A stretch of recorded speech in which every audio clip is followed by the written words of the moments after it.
There's no car you buy that will be relevant for more than 10 years. The question is, when you leave, what will you be remembered for? There's no house you build that will last for more than 60 years. The world is moving too fast for your house to be relevant for 60 years. There's no car you buy that will be relevant for more than 10 years. There's no money you have in any account that can exist beyond 2 generations. And so the question is, when you leave, what will you find about you? The only thing that can live with about you forever are the immortal things you pick from the presence of God. Because everybody who goes there carries something.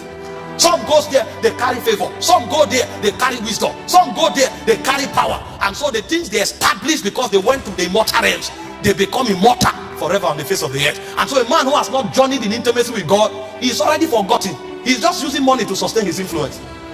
Some people are struggling so hard to be relevant while they are yet alive. Some men have died and they cannot be forgotten because of where they went to and the things they taught. Do you think you call your child David because you love the name David? No, you don't love David. That name has no meaning to you. It is because of who bore it and who he became in God. And so when you call your son David, you are actually reminiscing on the immortality of a man who has walked with the Spirit. So men become eternally relevant because they walk with the Spirit. This is a man who wandered around with women, but suddenly he saw a spirit and he started walking with that spirit, and forever and ever generations to come will be honored to name themselves after his order, because he has seen something that is eternal. Abraham was in the hall of the Chaldees until he encountered that spirit, and when he met that spirit, forever and ever you and I became the children of Abraham. Somebody may be making 1 million a month, 10 million a month, 20 million a month, and he said, I am doing well. And then they look at you from Zion, they say, you never come here. How come? How come we've never seen you? If we don't see you and you don't come here, how can you now attach purpose to the money you have?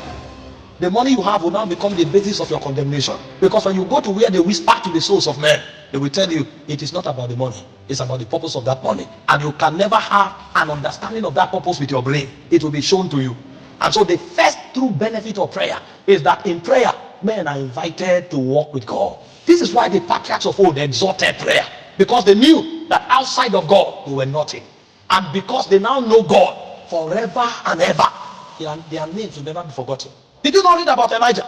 Elijah had to be invited to the earth 4 times. God said, no, you have known the glory too much for us to let you go. So you will not die. We will preserve you for another generation. They said the spirit of Elijah came back. And after the spirit of Elijah came back, the 2 witnesses will still come back. The man becomes immortal like God because he has walked too close with God for a world to forget him. Intimacy is what provides for you the benefits of immortality. No matter the money you have, no matter the position you occupy, you will be forgotten unless you touch something that comes from the spirit that is eternal. And so the first benefit of prayer is intimacy. Men of old were wise. They gave their all to prayer. Daniel was in Babylon. The king said nobody should pray to any other god. He was willing to risk his position and to risk his freedom for prayer, because outside of intimacy he has no freedom in the first place. And in Daniel 6:10 the Bible said 3 times. So if you are praying 3 times when they gave a law that nobody should pray, how many times do you pray when there's no law? And he said 3 times the guy prayed facing Jerusalem. He was not afraid to be arrested. And when they arrested him, he didn't apologize.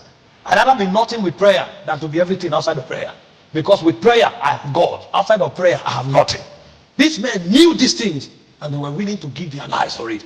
And so the first benefit of prayer is to walk with God. And the reason is simple. Your walk with God makes you immortal. Every other thing you touch will ebb away with time. But the things you pick from the realm of God, they will outlive you.